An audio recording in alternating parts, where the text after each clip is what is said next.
It was a typical boring day in calculus, only it was Friday, 7th period, meaning the week was almost over and spring break would finally be upon us, so everybody was getting antsy in their seats, I could tell. We didn't have a test that day like a lot of my friends did with their other teachers, so our teacher in the middle of class just decided to start playing games with us on Sporkle.com. He was a very laid-back teacher like that. As we were doing some brand logo quiz on Sporkle, I remember the exact moment it happened. Right after my friend answered a question, I remember the exact answer too, Adidas. The dean's voice came through the loudspeaker. He sounded panicked and frantic as he told all the teachers this was not a drill and to go into lockdown. I actually got the chills and I got goosebumps on my arms as our usually laid-back teacher too seemed panicked as he ran to turn off the lights and ushered us to the back corner of the room.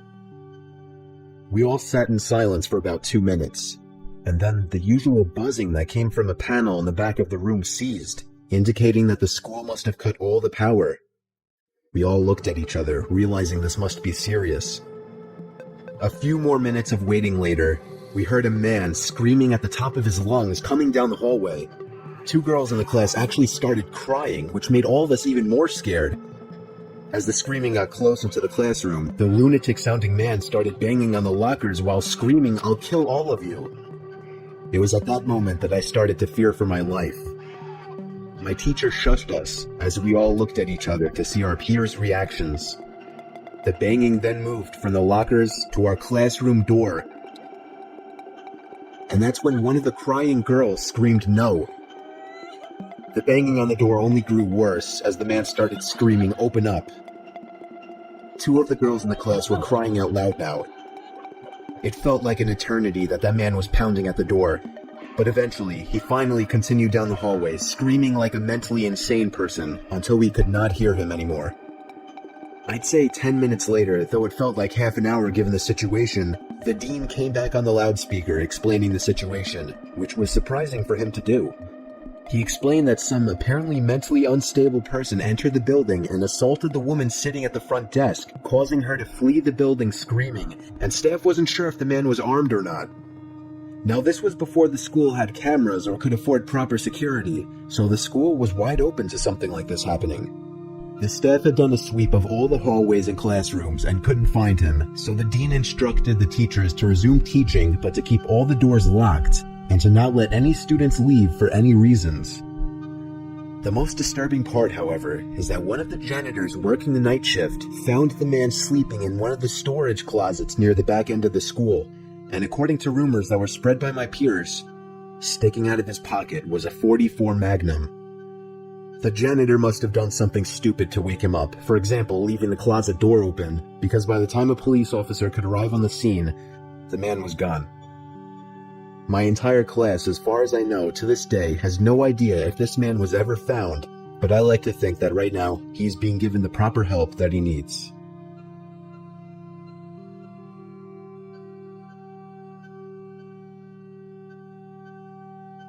My school has 2 lunch periods. First lunch period is for all 6th graders and some 7th graders.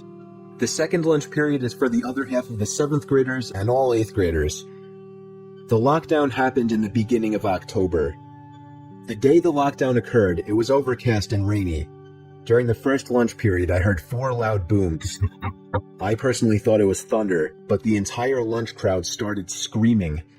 I was thinking those kids were just serious pussies, but the campus security came in and started yelling at people to go into the multi-purpose room, and the kids who were in line buying lunch had to throw out their lunch and come inside. Me and some friends went inside the room along with a huge group of other kids. Everyone was curious as to what was happening. Our multi-purpose room is huge, and the back wall of the room is made of see-through glass. When me and my friends were rushed inside the campus, security was covering the glass with the curtains, and there were adults at every exit.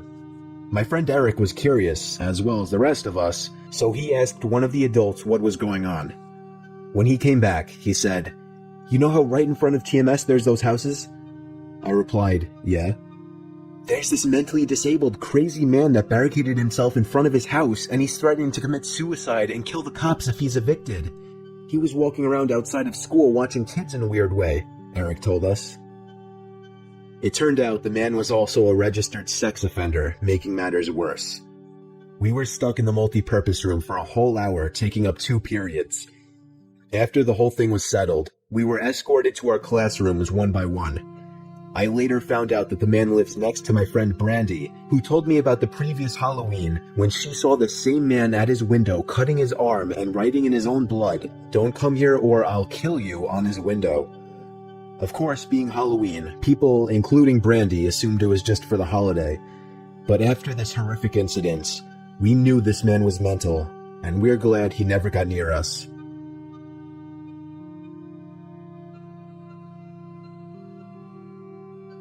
I'm 22 years old, fresh out of college, and I recently got a job at my old high school as a sort of computer intern in the school basement. The basement of the school is very messy and disorganized, but there is a small 3-person office that's actually very nice down there. It has 3 nice big desks, 2 mini fridges, a flat-screen TV mounted on the wall, and oh so satisfying air conditioning, a luxury the students and teachers cannot enjoy in the school. And of course all the school servers and other computery stuff. I got the job because 3 of my old computer teachers flat out adored me. I could actually consider them as real friends, not just teacher figures, so they all helped tremendously in landing me this job. It's been great, until something that happened a few weeks ago. My 2 co-workers that shared the office with me, Dave and Gary, weren't in the office at the time. They were upstairs working on papers or whatever. I was eating my sandwich during my lunch break when I got a phone call from one of the women in the front office telling me the school was on lockdown and that somebody, possibly armed, had entered the school. There wasn't much that I could do other than turn off the lights because, surprisingly, as nice as this little office was, it didn't have an actual door to it, just a big opening, and the door to the whole basement didn't even have a working lock. For my own safety, I did turn off all the lights in the office and my computer screen. I kept my phone on the desk, texting both Gary and Dave, but they wouldn't respond. I sat down there in the dark, playing games on my phone for like 20 minutes, waiting for the call from up front to tell me to resume working.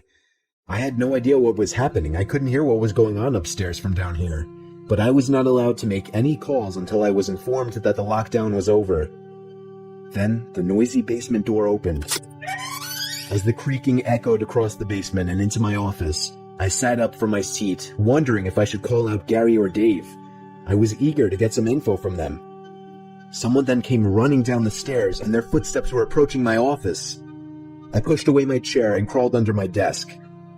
Somebody entered the office, but did not turn on the lights. There was just silence. I can't even describe the fear I was experiencing. I felt like if I made one sudden noise, I'd be a dead man. Suddenly, my phone dinged as I got a text message. I felt my entire world shrivel up and die at that one moment as I clenched my teeth in fear.